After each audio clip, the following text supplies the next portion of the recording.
Dans cette vidéo, je vais t'expliquer comment la Terre est constamment en mouvement grâce au volcanisme et aux tremblements de terre.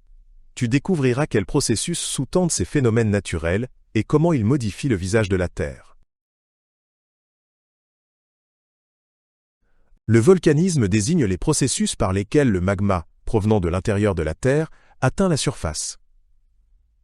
Cela se produit par le biais des volcans, qui libèrent de la lave, des gaz et des cendres. Ces éruptions créent de nouvelles formes de terrain, telles que des îles ou des chaînes de montagnes. L'activité volcanique est une partie importante du cycle naturel de la Terre.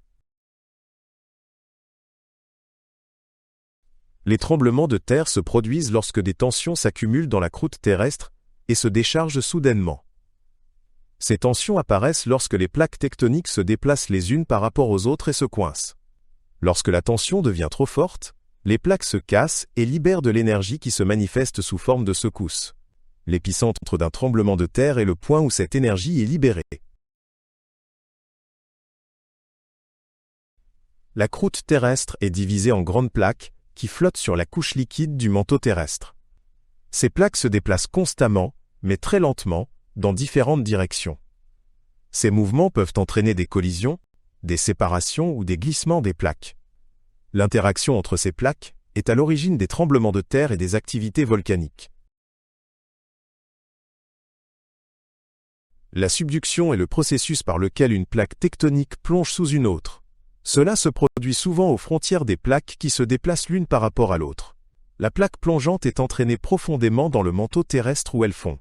La subduction peut provoquer des tremblements de terre puissants et des éruptions volcaniques. Les tremblements de terre génèrent différents types d'ondes qui se propagent à travers la Terre. Ces ondes sont appelées ondes sismiques et sont responsables des secousses que nous ressentons. Il existe plusieurs types d'ondes sismiques qui se propagent à des vitesses et avec des intensités différentes. Ces ondes peuvent atteindre la surface terrestre dans toutes les directions.